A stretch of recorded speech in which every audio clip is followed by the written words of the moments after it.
Sondag, a well-known Afrikaans weekend tabloid-style newspaper, gave us an interesting challenge. We discovered a gorgeous girl that we want to use as a brand ambassador in future subscriber campaigns. But this unknown girl first needs to reach celebrity status. So take our girl Sonja and make her famous amongst our readers. Oh, and you've got 3 weeks. Okay, we said we'll just press this Make This Girl Famous button on our keyboard and voila. After a few seconds of an awkward silence, we said we'll make a plan, and we hurried out of the boardroom. So, how the do you make someone famous in only 3 weeks? In Afrikaans?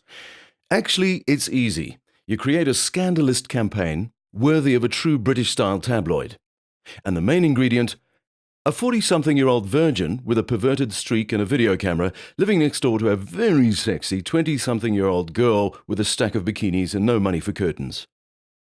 Luckily, our imaginary 40-something-year-old virgin, Pete Bester, works from home.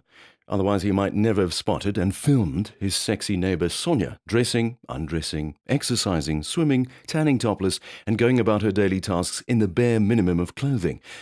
You know, as all women do. Pete then created www.myBuurvrou.co.za, the girl next door, and started posting the voyeuristic videos of Sonja. He also posted, sometimes rude and sexist, comments for each video. Making use of Facebook, Twitter, and emails to friends and networks, the word was put out there, and the message spread like wildfire. Apparently, all you need to make men extremely excited and women completely demoeren is sensual voyeuristic videos of a 20-year-old. We created a whole life for Pete, from a Hotmail account to a Facebook and Twitter profile. He even had his own cell phone number. Sondag naturally picked up on this scandalous site and wrote 3 articles. Sondag's readers started frequenting the site and, of course, also used the site's blog to leave their comments, good, bad, and ugly. The comments varied from people who wanted to beat Pete silly to people who wanted to buy his house so that they could live next door to Sonja. People started speculating about whether the videos are staged or whether they were real, whether Sonja was an innocent young girl or whether she was playing along. But whether you lusted over Sonja or just felt sorry for the poor lass, she became quite famous. Pete's Facebook profile kept us very busy with people wanting to be his friends. Within days, he had more friends than some of the real people in the office. The tweets on Twitter, of course, were out of control.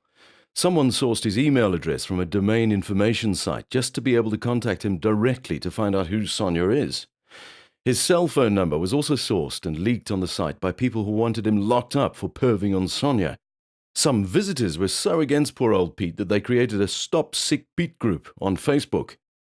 The MyBuurvrou site became so popular, we had to move the site to an international server to be able to handle the traffic. Sondag's SMS lines also worked overtime, with some cheering Pete on and others angry and feeling sorry for Sonja and her loss of privacy. In the end, our Make This Girl Famous button on our keyboard worked almost too well. The site became one of the top 1,300 largest sites in South Africa. We had over 900,000 hits and used over 150 gigabytes of bandwidth, all this in only a couple of weeks. Sonja became famous amongst the Sondag readers and beyond, and has a bright future ahead of her. And as for Pete, he's still busy reading his hate mail.